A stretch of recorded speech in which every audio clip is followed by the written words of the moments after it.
मैं আজি ধিংগৰ দৰ্শনৰ এটা ঘটনা শুনিলোঁ। বহুত দুখী হৈছোঁ, মৰ্মাহত হৈছোঁ, আৰু আমাৰ চকুটো লজ্জায় নৃত্য হৈ গৈছে। গোটেই অসমবাসী আজি লজ্জিত হৈছে।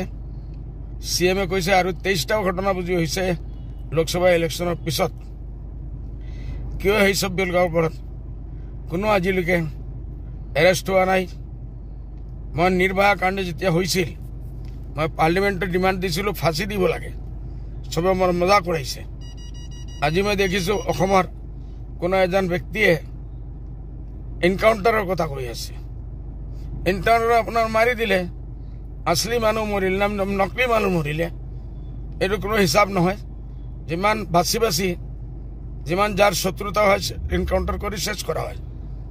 ফাঁচি দিলে অন্য জেগাত আৰু 10 লাখ 20 লাখ মানুহে এইটোৰ পৰা এটা সবক ল'ব, ভয় খাব যে আমি এইসব কাম কৰিব নালাগে। দৰ্শনকাৰী হয়, সি হিন্দু মুছলিম তাৰ কোনো জাতি নাই, ক্ৰিমিনেল হয়।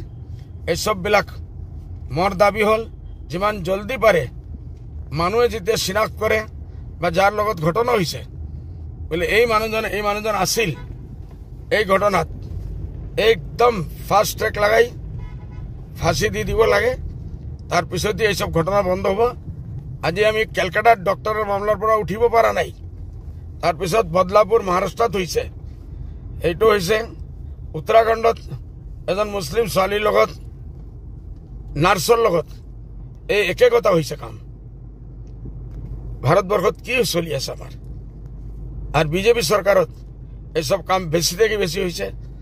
এইটো আমাৰ লজ্জাৰ কথা, এইটো বন্ধ হ'ব লাগে। আৰু মোৰ এটাই দাবী, আপোনালোকে মোক সমালোচনা কৰিব, বেয়া ক'ব, হইলে এইসব বস্তুৰ ওয়ান্স ফৰ অল সলিউশনৰ এটাই ৰাস্তা আছে। পাব্লিকক ধৰি 1,00,000-2 লাখ মানুহৰ ভিতৰত এনাউন্স কৰি আৰু হাজাৰ হাজাৰ মানুহ আহক আৰু দেশক এইসবক ফাঁসি দিব লাগে। মোৰ এইটো আহ্বান, চৰকাৰে যিমান জলদি 1-2টা ঘটনাত কৰি দেখাই দিয়ক, সব বন্ধ হৈ যাব ইনশাআল্লাহ। মই আজি অসমত ধিংগৰ দৰ্শনৰ এটা ঘটনা শুনিলোঁ। বহুত দুখী হৈছোঁ, মৰ্মাহত হৈছোঁ, আৰু আমাৰ চকুটো লজ্জায় নৃত্য হৈ গৈছে। গোটেই অসমবাসী আজি লজ্জিত হৈছে। CM-এ কৈছে আৰু 23টা ঘটনা বুজি হৈছে লোকসভা ইলেকশ্যনৰ পিছত। কিয় সেই চব বেলগাঁৱৰ ওপৰত কোনো আজিলৈকে এৰেষ্ট হোৱা নাই? মই নিৰ্ভয়া কাণ্ড যেতিয়া হৈছিল, মই পাৰ্লিমেণ্টত ডিমাণ্ড দিছিলোঁ ফাঁচি দিব লাগে। চবে মোৰ মজাক উৰাইছে। আজি মই দেখিছোঁ অসমৰ কোনো এজন ব্যক্তিয়ে এনকাউণ্টাৰৰ কথা কৈ আছে। এনকাউণ্টাৰ আপোনাৰ মাৰি দিলে, আছলি মানুহ মৰিল না নকলি মানুহ মৰিলে, এইটো কোনো হিচাপ নহয়। যিমান বাচি বাচি যিমান যাৰ শত্ৰুতা হয় এনকাউণ্টাৰ কৰি শেষ কৰা হয়। ফাঁসি দিলে অন্য জেগাত আৰু 10 লাখ 20 লাখ মানুহে এইটোৰ পৰা এটা সবক ল'ব, ভয় খাব যে আমি এইসব কাম কৰিব নালাগে। দৰ্শনকাৰী হয়, সি হিন্দু মুছলিম তাৰ কোনো জাতি নাই, ক্ৰিমিনেল হয়।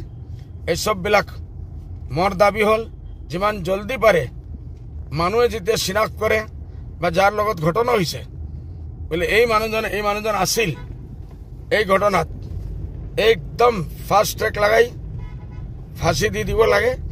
তাৰপিছতে এইসব ঘটনা বন্ধ হ'ব। আজি আমি কেলকাতাত ডক্টৰৰ মামলাৰ পৰা উঠিব পৰা নাই। তাৰপিছত বদলাপুৰ মহাৰাষ্ট্ৰত হৈছে, এইটো হৈছে উত্তৰাখণ্ডত এজন মুছলিম ছোৱালীৰ লগত নাৰ্ছৰ লগত এই একে কথা হৈছে কাম। ভাৰতবৰ্ষত কি চলি আছে আমাৰ? আৰু বিজেপি চৰকাৰত এইসব কাম বেছি থেকে বেছি হৈছে। এইটো আমাৰ লজ্জাৰ কথা, এইটো বন্ধ হ'ব লাগে। আৰু মোৰ এটাই দাবী, আপোনালোকে মোক সমালোচনা কৰিব, বেয়া ক'ব, হইলে এইসব বস্তুৰ ওয়ান্স ফৰ অল সলিউশনৰ এটাই ৰাস্তা আছে। পাব্লিকক ধৰি 1,00,000-2 লাখ মানুহৰ ভিতৰত এনাউন্স কৰি আৰু হাজাৰ হাজাৰ মানুহ আহক আৰু দেশক এইসবক ফাঁসি দিব লাগে। মোৰ এইটো আহ্বান, চৰকাৰে যিমান জলদি এটা দুইটা ঘটনাত কৰি দেখাই দিয়ক, চব বন্ধ হৈ যাব ইনশাআল্লাহ।